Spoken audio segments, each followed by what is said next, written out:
भक्ति, विश्वास तथा शरणागति। एक बार एक भक्त को एक धोबी पीट रहा था और भक्त नारायण नारायण कहते हुए रो रहा था। नारायण उस समय वैकुंठ में लक्ष्मी जी के निकट विराजमान थे।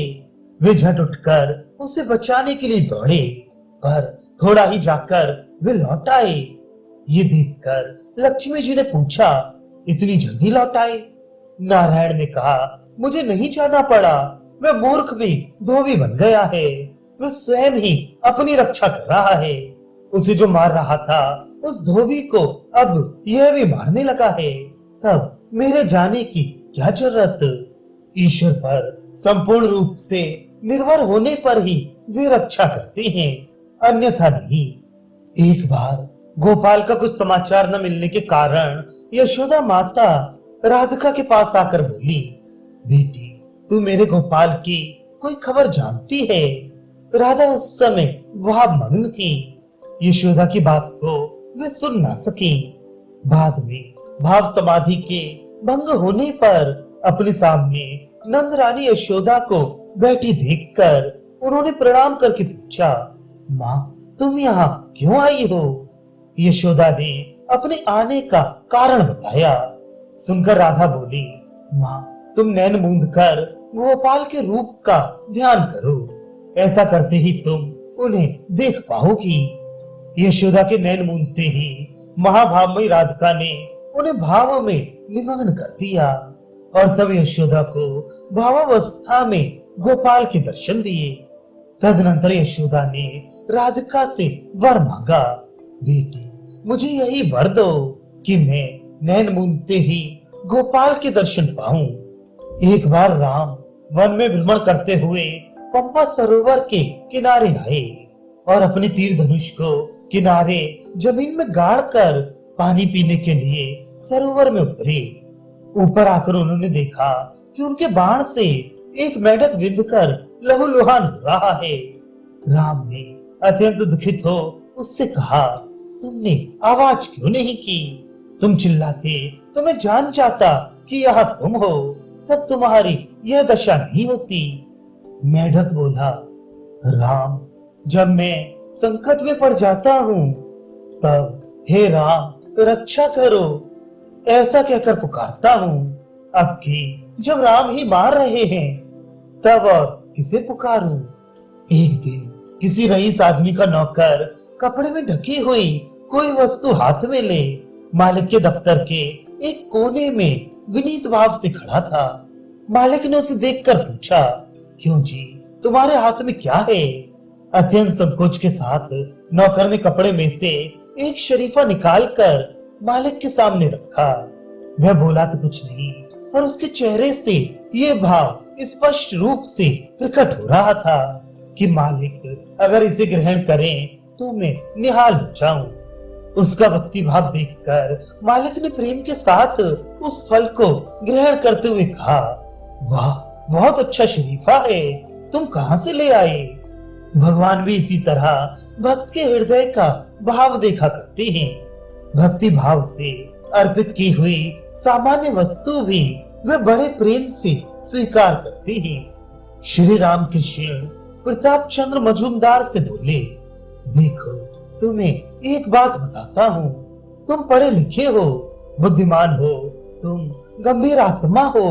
केशव और तुम मानो गौर निताई की तरह दो भाई थे। लेक्चर देना, तर्क वितर्क, वाद विवाद करना, ये सब तो काफी हो चुका। अभी क्या तुम्हें ये सब अच्छा लगता है? अब मन को समेट कर ईश्वर की ओर लगाओ, अब ईश्वर में डुबकी लगाओ। प्रताप ने कहा, जी हाँ, इसमें कोई संदेह नहीं, यही करना कर्तव्य है। फिर भी मैं ये सब इसलिए कर रहा हूँ जिससे उनका, केशव का नाम रहे। श्री रामकृष्ण हंसकर बोले, तुम ये कह तो रहे हो कि उनका नाम बनाए रखने के लिए ये सब कर रहे हो, पर कुछ दिनों बाद तुम में ये भाव भी न रह जाएगा। एक किस्सा सुनो। एक आदमी एक पहाड़ के ऊपर कुटिया बनाकर रहता था। उसने बड़ी मेहनत से वह कुटिया बनाई थी। एक दिन बड़ी भारी आंधी उठी, कुटिया हिलने डुलने लगी। तब उसे बचाने के लिए वह बड़ा चिंतित हो उठा। वह प्रार्थना करने लगा, हे पवन देव, मेरी कुटिया को ना गिराओ। परंतु पवन देव ने नहीं सुना। कुटिया चरमराने लगी। तब उस आदमी को एक युक्ति सूझी। उसे याद आया कि हनुमान जी पवन के पुत्र हैं। वह बेचैन हो कहने लगा, दुहाई है बाबा, ये हनुमान जी की कुटिया है, इसे मत तोड़ो। कुटिया फिर भी चरमर करने लगी। कौन किसकी सुने। कई बार हनुमान जी की कुटिया रटने के बाद भी जब कोई फायदा नहीं हुआ, तब वह कहने लगा, बाबा ये राम जी की कुटिया है, दुहाई है, इसे ना तोड़ो। परंतु इससे भी कुछ लाभ ना हुआ। कुटिया आखिर चरमराती हुई टूटने लगी। तब वह जान बचाने के लिए बाहर निकल आया। निकलते हुए बोला, जाने दो, मेरे साले की कुटिया है। केशव के नाम को बनाए रखने की तुम्हें कोई जरूरत नहीं। जान रखो, जो कुछ हुआ है वह ईश्वर की इच्छा से ही हुआ है। उन्हीं की इच्छा से बना, अब फिर उन्हीं की इच्छा से मिट रहा है। तुम भला क्या कर सकते हो। तुम्हारा अब यही कर्तव्य है कि तुम संपूर्ण मन को ईश्वर में लगाओ, उनके प्रेम सागर में कूद पड़ो। एक आदमी किसी साधु के पास जाकर अत्यंत दीन भाव दिखाते हुए बोला, महाराज मैं बड़ा अधम हूँ, मैं आपकी क्या सेवा करूँ। साधु ने उसके मनोभाव को समझते हुए कहा, तुम ऐसी कोई वस्तु ले आओ जो तुमसे भी हीन हो। उस आदमी ने सोचा, भला मुझसे हीन वस्तु और क्या हो सकती है। एकमात्र विष्ठा ही मुझसे हीन होगी।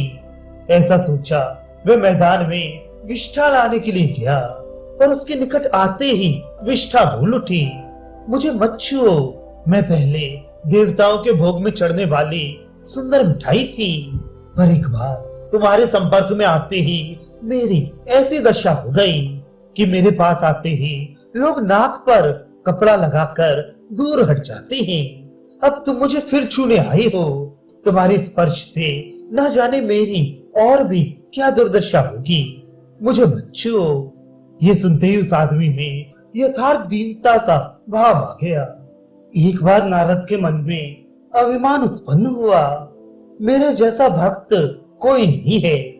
भगवान नारद का ये भाव जान गए। उन्होंने कहा, नारद अमुक स्थान पर मेरा एक भक्त रहता है, उससे मिल आओ। नारद ने वहां जाकर एक किसान को देखा।